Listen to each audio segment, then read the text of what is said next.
Waalaikumsalam. Baik kabarnya ya.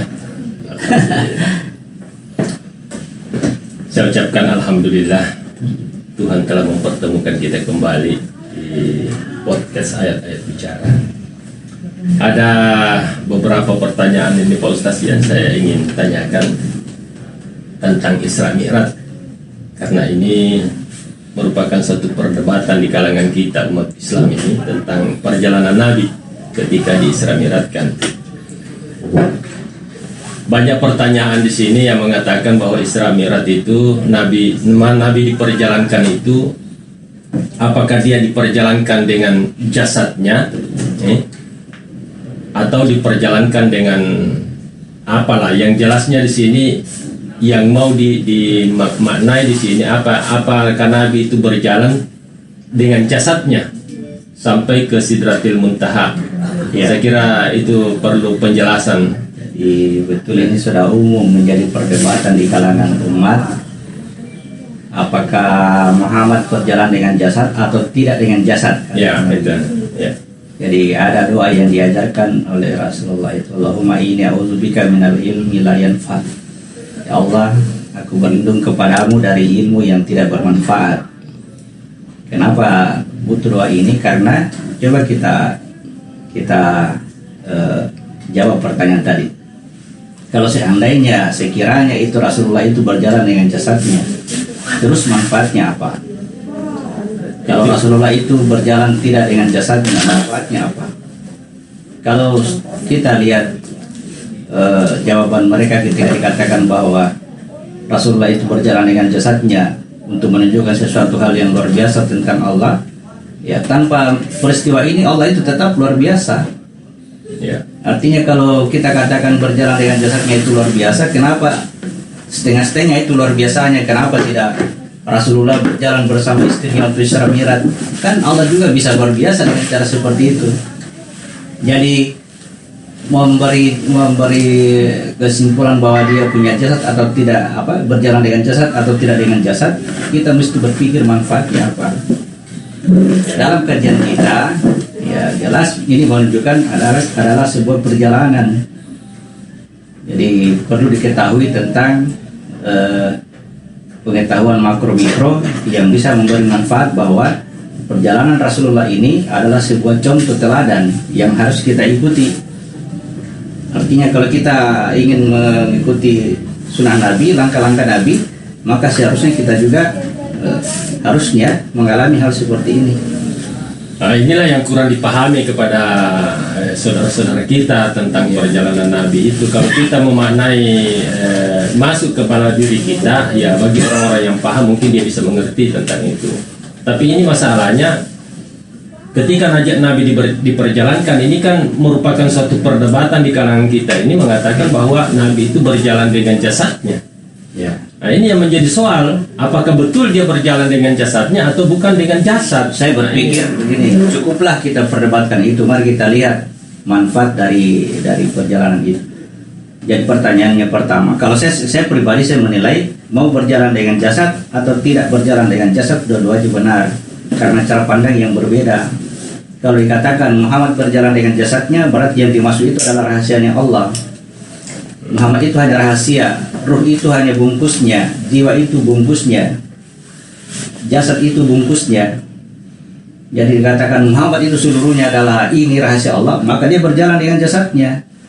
Tetapi kalau dikatakan Muhammad itu terlahir dengan wadah yang dibuat oleh Aminah dan Abdullah, pasti ini tidak bisa naik karena dia tercipta dari bumi.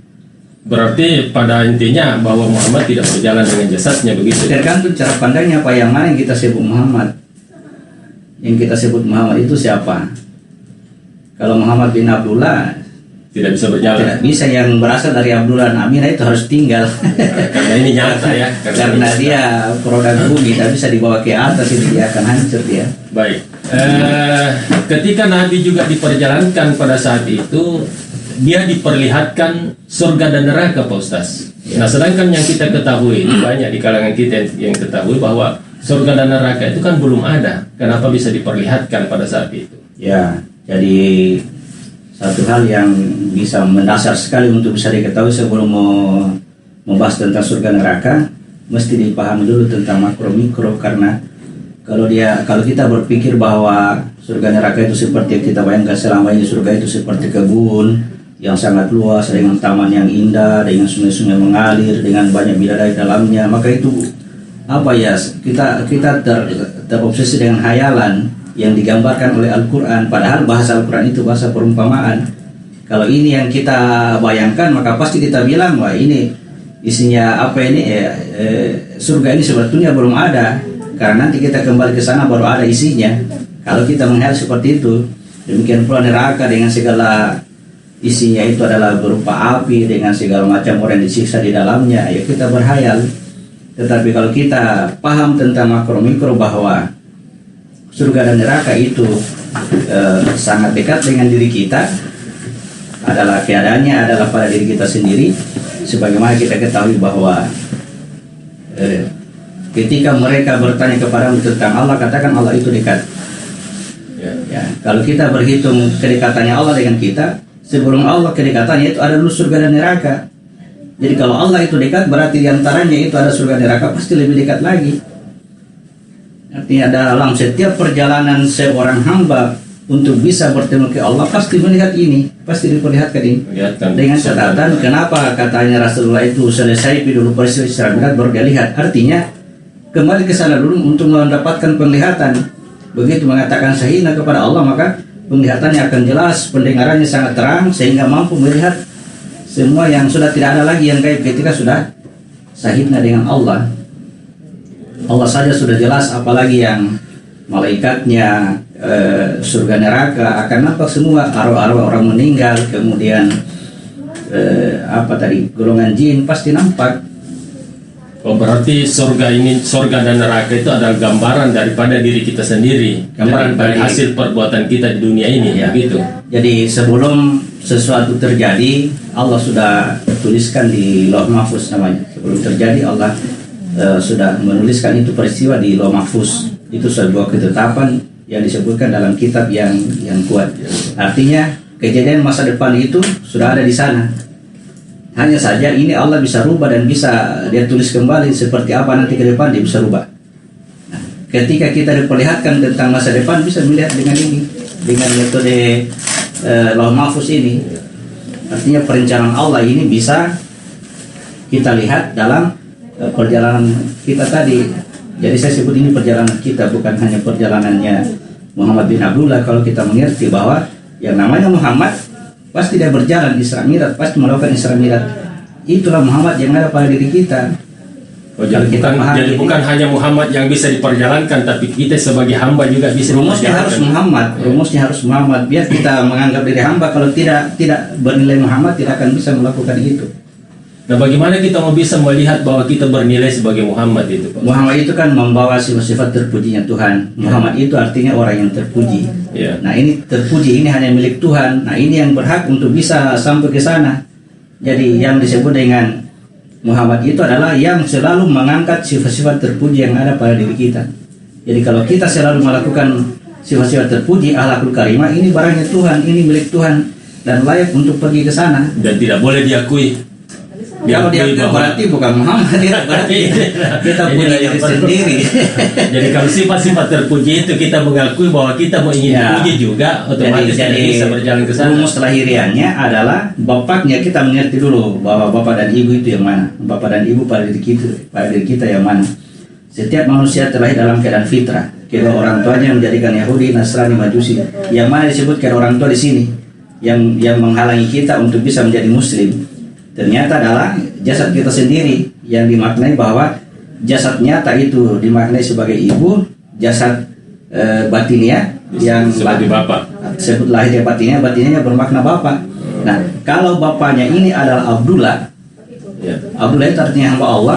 Dalam setiap melakukan pekerjaan dia adalah hamba, maka dia adalah putranya adalah Muhammad. Kemudian syarat kedua, ibunya itu harus Aminah. Aminah itu artinya dia melaksanakan amanah. Dia tidak tidur, dia tidak duduk, dia itu bekerja, dia action dengan menggunakan jasadnya. Nah, itu yang disebut dengan Aminah. Bapaknya Abdullah, ibunya Aminah, maka ini yang layak diperjalankan. Pasti perbuatannya itu adalah Muhammad, orang terpuji. Oh, jadi pemberian nama ini Aminah, Muhammad dan Abdullah ini mempunyai makna begitu. Ya, itulah yang bukan hanya sekedar nama begitu saja. Itulah yang harus kita teliti sebagaimana firman Allah bahwa inna fi khalqis samawati wal ardi wa ikhtilafil laili wan nahari la ayatil liulil albab. Pada penciptaan langit dan bumi, bergantinya malam dan siang, itu merupakan tanda bagi ulul albab. Artinya segala bentuk kenyataan yang ada ini sejak penciptanya Nabi Adam dalam bentuk nyata, meskipun kita tidak berada pada zaman itu, hanya dicerita dalam Al-Quran, sampai terciptanya Muhammad bin Abdullah dalam bentuk nyata, itu adalah kode-kode untuk menggambarkan bahwa apa yang terjadi pada alam nyata ini adalah sesungguhnya terjadi pada dirimu sendiri. Jadi keberadaannya Nabi Adam, keberadaannya Nabi Ibrahim, keberadaannya Nabi Musa, keberadaannya Nabi Isa, keberadaannya Nabi Muhammad, seluruh Nabi itu adalah gambaran yang terjadi pada diri kita. Jadi kalau kita mampu memahami tanda-tanda ini, maka ya kita dengan mudah mengikuti Nabi, bahwa apa yang mereka lakukan ini sebenarnya kejadiannya pada diri kita. Jadi seperti yang saya katakan tadi, untuk apa memperdebatkan Muhammad itu berjalan dengan jasadnya atau tidak? Kenapa kita tidak mencari metode untuk bisa berbuat seperti apa yang dilakukan oleh beliau Muhammad bin Abdullah ini, bahwa beliau itu diperjalankan. Jadi untuk bisa masuk ke sana, ya kita ambillah rumus yang digambarkan oleh Allah. Maha suci Allah, subhanalladzi asra bi 'abdihi lailan. Kita baca surat 17 ayat 1. Baru kita kupas kalimat per kalimat atau kata per kata. Al-Isra ayat 17 ayat 1. Ayat 1. Subhanallazi asra bi 'abdihi lailan minal masjidil haram ilal masjidil aqsa. Ya, kita berhenti dulu. Kata subhanalladzi. Subhana itu artinya Allah itu maha suci. Maha suci. Kesucian Allah ini harus ditandai dengan bahwa yang berjalan ini harus suci dulu. Kata suci itu artinya mesti terlepas dari lembah dosa. Kalau lepas dari lembah dosa berarti dia mesti lepaskan itu jasadnya. Karena jasad inilah yang menjadikan dia turun ke lembah dosa. Ya, yang menjadikan jasad inilah yang disebutkan bahwa pembuat jasad ini akan masuk neraka. Itu dibilang ibumu dan bapakmu akan masuk neraka, itu betul. Tapi bukan nama ibu dan bapaknya, tetapi yang disebutkan itu adalah jasadnya. Jasadnya sendiri. Nah, ini mesti dilepas. Itu baru bisa suci. Kembali dulu kepada fitrahnya begitu. Untuk bisa mencapai fitrah, lepaskan ini. Belum dikatakan kembali ke fitrah. Untuk bisa mencapai fitrah, kita masih ada 2 tahapan. Lepas dari jasad, ada lagi satu yang menjadi penghijab untuk bisa kembali ke fitrah. Namanya keserupaan. Itu yang disebut dengan jiwa. Dan sesudah jasad, lepaskan jasad, kemudian lepaskan jiwa. Nah, sesudah lepaskan jiwa, baru kembali ke fitrah. Itulah ruh. Itu fitrah itu adalah ruh. Fitrah itu disitulah dimulainya agama. Tapi ruh ini perjalanannya terbatas, hanya sampai pada wilayah ciptaan. Untuk masuk kepada wilayah ketuhanan, ruh harus melepaskan lagi salah satu hijabnya, yang dikiaskan dalam cerita bahwa Jibril itu mesti terbakar kedua sayapnya baru bisa masuk. Muhammad langsung ke dalam, ya, kata sebutannya Muhammad. Jadi jasadnya, jiwanya, ruhnya, semua ini adalah kendaraan bagi Muhammad. Itu adalah perjalanan, itulah kendaraannya Muhammad. Jadi kalau Muhammad berjalan dengan seluruh dirinya, berarti betul, karena ini adalah kendaraannya, jasadnya, jiwanya, ruhnya, semua kendaraannya. Dia Muhammad itu adalah isinya itu sendiri. Nah, ini yang disebut dengan Muhammad berjalan dengan jasadnya. Ya. Artinya kalau Muhammad yang kita maknai itu Muhammad bin Abdullah, mesti lepaskan. Yang berasal dari Aminah dan Abdullah, lepaskan. Yang merupakan keserupaan dari kebenaran, lepaskan. Sampai ketemu kebenaran, al-haq. Nah, al-haq itu mirabik, sampai kembali ke asalnya. Nah, inilah persoalannya, cara melepaskannya itu, Pak Ustaz. Dalam kajian kita namanya praktek sholat. Diajarkan tentang sholat, diajarkan tentang bagaimana melepaskan jasad, dalam artian tidak kita keluar dari jasad. Kita harus tetap berada dalam jasad. Caranya, ya namanya sholat, namanya mirat, harus ada kematian. Untuk bisa mendapatkan kematian, dalam hal ini adalah hari kiamat, mesti terbitkan matahari dari barat. Nah, inilah yang kita kerja dalam praktek sholat dengan cara menarik nafas dulu, kemudian mengancing, lalu membaca dan bergerak, kemudian dan seterusnya. Itu semua ajarannya para nabi terdahulu. Ya, ya. Jadi nabi-nabi terdahulu menggambarkan bagaimana caranya supaya terjadinya Mi'raj. Jadi seluruhnya nabi dari Nabi Adam sampai Nabi Isa ini disimpulkan oleh Muhammad. Muhammad inilah yang melakukan perjalanan dari rumahnya sampai ke Sidratul Muntaha. sampai bertemu dengan Allah. Yang di dalam ketika Isa datang dia katakan tidak ada yang sampai kepada Bapa kecuali melalui aku. Ya.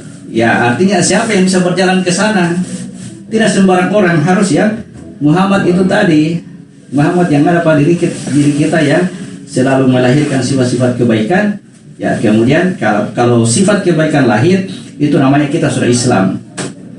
Tapi kalau selamat dari tidak mengaku, baru dikatakan Muslim. Nah, Muslim inilah yang bisa sampai. Jadi saya kira